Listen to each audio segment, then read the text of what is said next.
Hello friends, welcome back to my YouTube channel. Last video में अपन ने cover किए थे इवेल, क्लास इवेल और इंस्टांस इवेल। लास्ट वीडियो में इंस्टांस इवेल को अपन इतने अच्छे से कवर नहीं कर पाए थे, तो ये डेडिकेटेड वीडियो मैंने इंस्टांस इवेल के लिए बनाया है। ठीक है, कि कैसे डीएसएल में इंस्टांस इवेल ज़्यादातर क्यों यूज़ होता है। ठीक है, तो इस कॉन्सेप्ट को अपन समझेंगे। ठीक है, तो वीडियो को एंड तक ज़रूर देखना। ठीक है, अपने पास instance eval dot R B एक फाइल है, इसके अंदर अपन इंस्टांस इवेल को अच्छे से समझेंगे।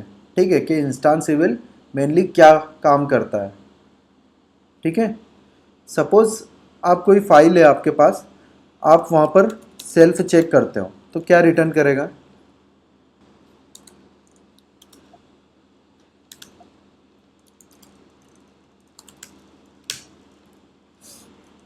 क्या रिटर्न किया, मेन।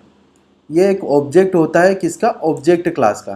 ठीक है, मतलब जब आप टॉप लेवल कुछ वेरिएबल्स या मेथड्स डिफाइन करते हो तो वो किसके अंदर जाती है, इस ऑब्जेक्ट के अंदर। ठीक है, इसकी क्लास चेक कर लेते एक बार। ठीक है, इसकी क्लास क्या है, ऑब्जेक्ट है। ठीक है, मतलब टॉप लेवल कोई भी मेथड आप डिफाइन करते हो, जैसे आपने लिखा यहाँ पर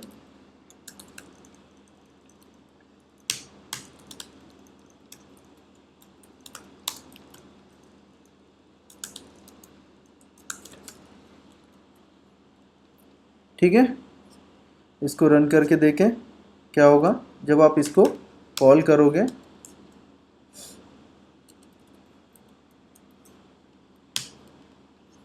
सिंपली रन हो जाएगी। अब जब इसके अंदर अपन सेल्फ चेक करते हैं तो क्या सेल्फ रिटर्न करेगा, एक बार सेल्फ देखते हैं अपन।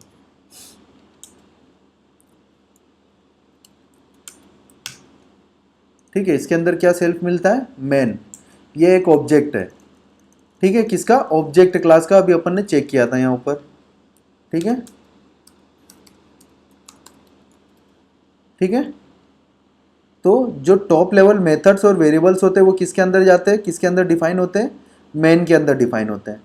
ठीक है, जो कि ऑब्जेक्ट क्लास का ऑब्जेक्ट है। ठीक है, ये समझ में आ गया। अब क्या होता है, डीएसएल लैंग्वेज अपन ने यूज़ करी है। ठीक है, डोमेन स्पेसिफिक लैंग्वेज स्ट्रक्चर अपन ने यूज़ किया है, जैसे राउट्स वगैरह डिफाइन करने के लिए। ठीक है, आर स्पेक्स डिफाइन करने के लिए डीएसएल का यूज़ किया जाता है। तो वो जो सिंटेक्स होता है वो किसके थ्रू बनता है, ज़्यादातर इंस्टांस इवेल के थ्रू। क्यों बनता है, उसके पीछे रीज़न है। ठीक है, जैसे अभी मैंने आपको सेल्फ एक्सप्लेन किया यहाँ पर कि top level method self main के अंदर जाती है। ठीक है, अब अपन चेक करते हैं, क्लास है अपने पास। ठीक है, क्लास है एक टेस्ट, इसके अंदर एक मेथड लेते हैं अपन।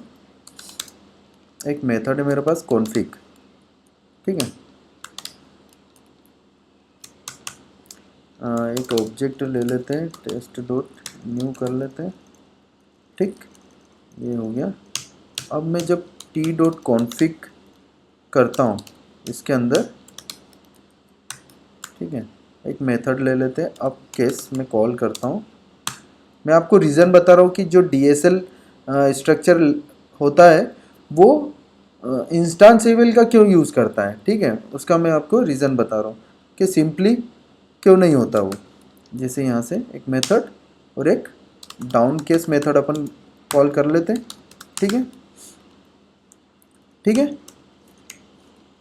सिंपल। यहाँ पे अपन ने डीएसएल स्ट्रक्चर यूज़ करके डिफाइन किए मेथड्स। ठीक है, यहाँ पर एक क्लास है टेस्ट, उसका ऑब्जेक्ट टी इनिशलाइज किया है। एक कॉन्फिग मेथड है जिसके अंदर अपन ब्लॉक पास कर रहे हैं। ठीक है, इतना सिंपल है, यहाँ तक सिंपल है। अब यहाँ पर अपन सेल्फ प्रिंट करके देखते हैं, सेल्फ। ठीक है,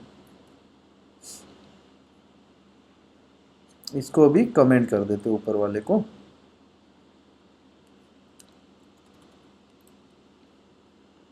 ठीक है, टॉप लेवल पे सेल्फ प्रिंट रहने दो।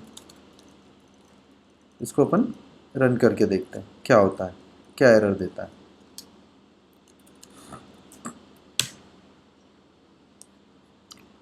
ठीक है, क्या हुआ, मेन सेल्फ में और यहाँ पर ऑब्जेक्ट मिला।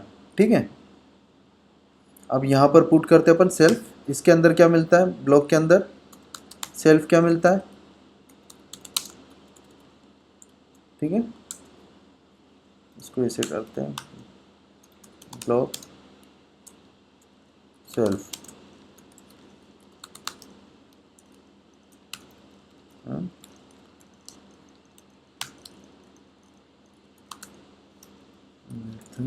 सेल्फ,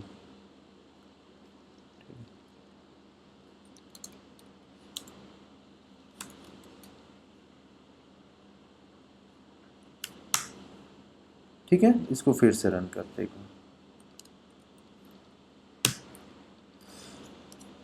ठीक है, तो यहाँ पे क्या मिल रहा है, कॉन्फिग मेथड सेल्फ ये मिला, और यहाँ पर ऑब्जेक्ट मिल रहा है, ठीक है। ऑब्जेक्ट मिल रहा है, आउटसाइड पे क्या मिल रहा है, सेल्फ मेन मिल रहा है।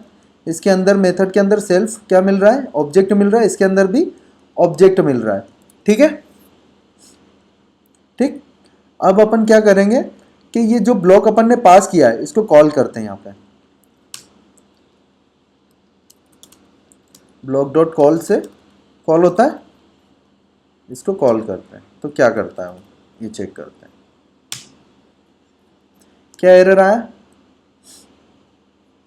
मेन कॉन्फिग मेथड सेल्फ, ये तो मेथड का जो सेल्फ है वो प्रिंट हुआ। और जब ब्लॉक कॉल किया अपन ने तो क्या एरर दिया, undefined method upcase for main object of object class. ये जो अपकेस मेथड अपन ने यहाँ पे डिफाइन करी है, ये कहाँ ढूंढ रहा है, इस मेन ऑब्जेक्ट में, जो मेन ऑब्जेक्ट है उसके अंदर ढूंढ रहा है, ठीक है। मतलब अगर मैं यहाँ पे डिफाइन कर दूँ तो ये चल जाएगा, ठीक है। ये जो अपकेस मेथड है वो चल जाएगी, और डाउन केस के लिए भी सेम। अगर मैं इसको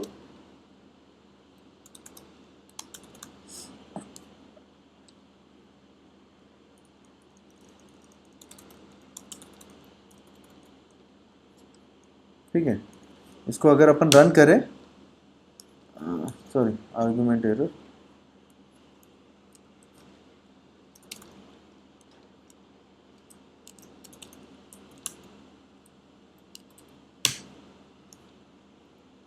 ठीक है। तो ये रन हो गई, ठीक है। High down case block self man high नहीं रन, ठीक है। ये मेथड्स रन हो गई।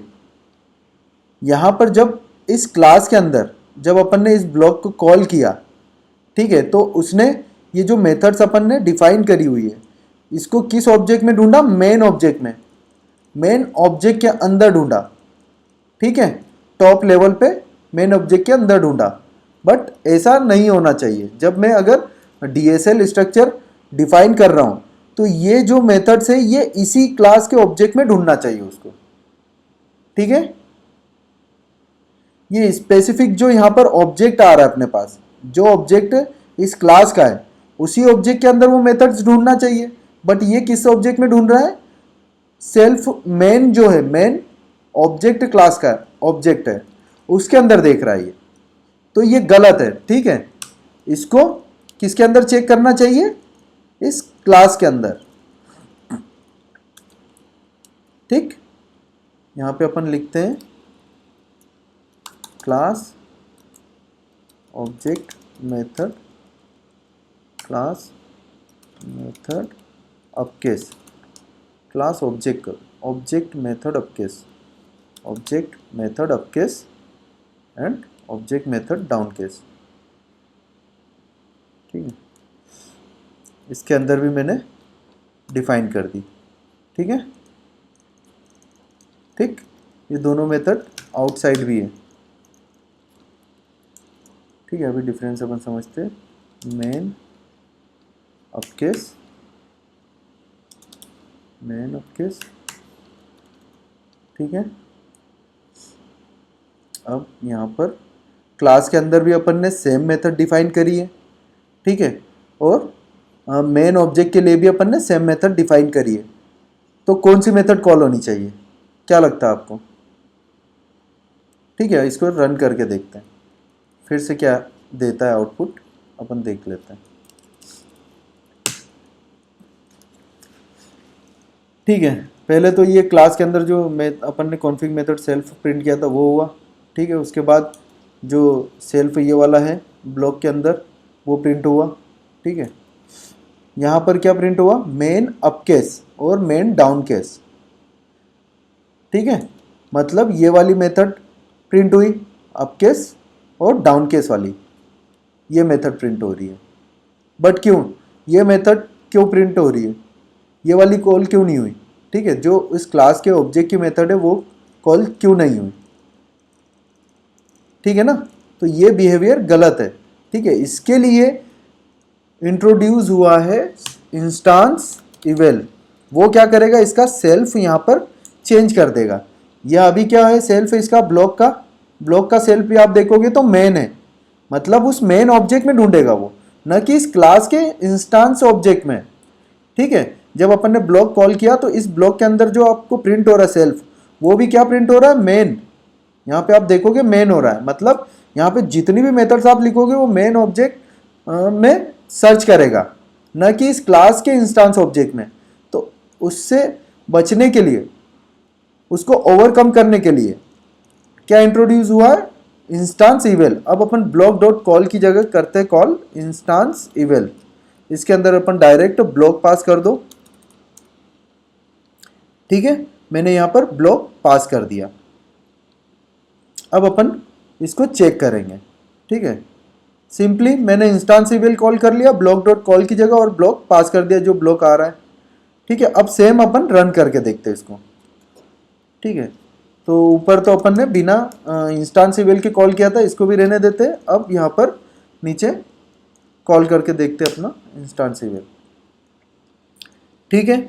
यहाँ पे क्या हुआ, ये तो आउटसाइड वाला मेन है, ठीक है।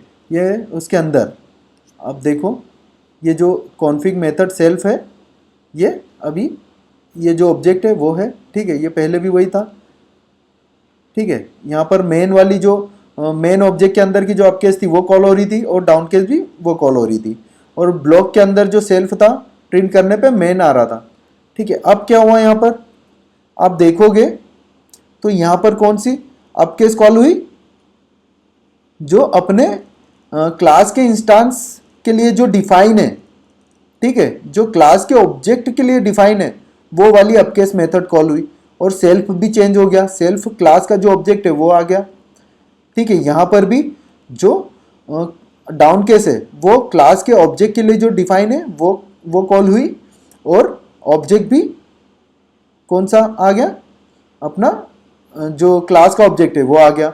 ब्लॉक के अंदर भी कौन सा ऑब्जेक्ट मिल रहा है, अब सेल्फ में सेल्फ अपना जो ऑब्जेक्ट है क्लास का वो मिल रहा है, ठीक है। अब जब क्लास का ऑब्जेक्ट मिलेगा इसको ब्लॉक के अंदर, तो वो जो ब्लॉक के अंदर मेथड्स डिफाइन है वो भी इस ऑब्जेक्ट के अंदर ढूंढेगा वो,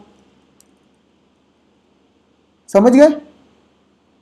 यहां पर जब ऑब्जेक्ट मेन मिल रहा था तो मेन के अंदर सारी मेथड्स ढूंढ रहा था वो, और मेन के अंदर जो जो मेथड्स डिफाइन थी उनको वो कॉल कर रहा था, ठीक है। अपन ने मेन ही चेंज कर दिया, मतलब मेन जो ऑब्जेक्ट है वो ही चेंज कर दिया, वो जो क्लास का ऑब्जेक्ट था वो अपन ने उसको इंस्टांस इवेल के थ्रू उसका सेल्फ चेंज कर दिया बेसिकली, ठीक है। तो जो क्लास का ऑब्जेक्ट है वो मिलने लगा सेल्फ में, और अब जो मेथड्स आप कॉल करोगे वो इस ऑब्जेक्ट के लिए कॉल करेगा वो, ठीक है। तो डीएसएल में ऐसे अपन सेल्फ को चेंज करते हैं इंस्टांस इवेल के थ्रू, ठीक है।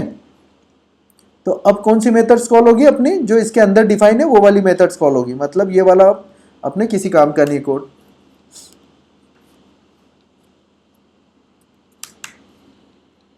ठीक है। तो ये डीएसएल स्ट्रक्चर इस टाइप से डिफाइन किया जाता है इंस्टांस इवेल का यूज करके।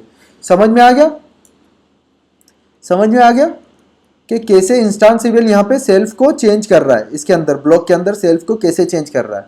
अगर मैं इंस्टांस इवेल नहीं करता और ब्लॉक डॉट कॉल डायरेक्ट कर लूँ, तो यहाँ पर जो जहाँ पर भी आप इसको कॉल करोगे, ठीक है, डीएसएल स्ट्रक्चर लिखोगे, वहाँ पे वो जो अपना मेन ऑब्जेक्ट है उसको रिफरेंस करेगा, ठीक है। सेल्फ मेन ऑब्जेक्ट को रिफरेंस करेगा, और सेल्फ के अंदर ही वो मेथड्स सर्च करेगा जो मेथड्स आप यहाँ पे डिफाइन करोगे, ठीक है, समझ गए। बट ऐसा नहीं होना चाहिए, अपनी जो क्लास है जो इंस्टांस ऑब्जेक्ट है, जो ऑब्जेक्ट अपन यहाँ पे डिफाइन किया है उसके अंदर वो मेथड सर्च होनी चाहिए।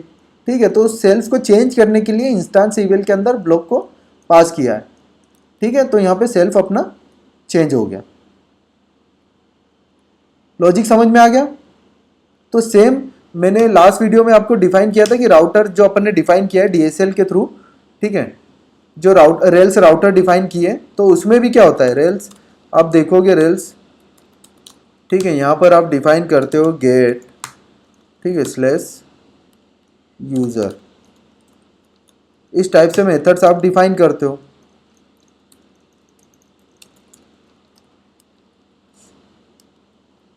ठीक है, इस टाइप से मेथड्स आप डिफाइन करते हो। ये जो है ये डीएसएल स्ट्रक्चर है। ठीक है, आप रेल्स डॉट राउट फाइल होती है, रेल्स के अंदर राउट्स डॉट आरबी फाइल होती है, उसके अंदर आप डीएसएल ये डिफाइन करते हो इस टाइप से। ठीक है, तो आप क्या डिफाइन करते हो, यहाँ पे सारी मेथड्स डिफाइन करते हो उनके विथ पेरम्स। ठीक है, ये जो है ये उनके पैरामीटर्स हो गए। ठीक है, कि मेथड में क्या आर्गुमेंट पास करना है। ठीक है, और ये मेथड हो गई इस क्लास के लिए, ये मेथड हो गई। ठीक है, डॉट ड्रॉ अपन ने डिफाइन किया था लास्ट वीडियो में। ठीक है, तो सेम वही बता रहा हूँ मैं कि ऐसे यहाँ पर फिर सेल्फ चेंज होता है। यहाँ पर अगर ये मेथड्स में अगर कॉल करने जाता हूँ, ठीक है, अगर यहाँ पर ये मेथड्स में कॉल करता हूँ तो ये मेन के अंदर सर्च करेगा, क्योंकि मेन के अंदर मेथड्स डिफाइन नहीं है। ठीक है, तो अपन अपनी कस्टम जो क्लास है अपनी राउट्स वाली, उसके अंदर ये मेथड सारे डिफाइन करते हैं, बट फिर भी वो मेन में सर्च करता है।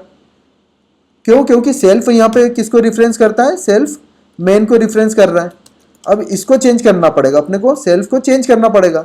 इसके लिए अपन इंस्टांसेबल का यूज़ करते हैं, ताकि ये जो मेथड्स है, ये जो ऑब्जेक्ट है, ठीक है, जो अपन ने राउट क्लास का जो ऑब्जेक्ट बनाया उस ऑब्जेक्ट को रिफरेंस करें यहाँ पे। तो उस क्लास के ऑब्जेक्ट के अंदर वो सारी मेथड सर्च करेगा, ना कि मेन के अंदर। ठीक है, ये इसका कॉन्सेप्ट होता है। ठीक है, इसलिए डीएसएल में ज़्यादातर इंस्टांसेबल का यूज़ किया जाता है। समझ में आ गया? ठीक है, ठीक है, तो यहाँ पे अपन ने देखा कि कैसे इंस्टांसेबल जो सेल्फ है उसकी वैल्यू को चेंज कर देता है। ठीक है, कि कैसे टॉप लेवल जो मेथड्स और वेरिएबल्स होते हैं वो मेन ऑब्जेक्ट के अंदर जाते हैं। ठीक है, उसके अंदर डिफाइन होते हैं। ठीक है, तो अगर उसको कोई मेथड नहीं भी मिलती है तो वो किस में सर्च करता है, मेन ऑब्जेक्ट में। ठीक है, और जब अपन किसी ब्लॉक को कॉल करते हैं तो वहाँ पर जो ऑब्जेक्ट मिलता है उसको मेन मिलता है। ठीक है, ब्लॉक के अंदर उसको क्या मिलता है, ऑब्जेक्ट मेन मिलता है। ठीक है, इसलिए अपने को उसका रेफरेंस चेंज करने के लिए इंस्टांस इवेल के थ्रू अपने को कॉल करना पड़ रहा है यहाँ पर। ठीक है, समझ गए? तो ये कॉन्सेप्ट होता है, इसलिए मुझे इसके लिए स्पेसिफिक वीडियो बनाना पड़ा। ठीक है, अगर वीडियो अच्छी लगी हो तो लाइक करो, चैनल को सब्सक्राइब करो। मिलते हैं नेक्स्ट वीडियो में। Thank you for watching, bye bye.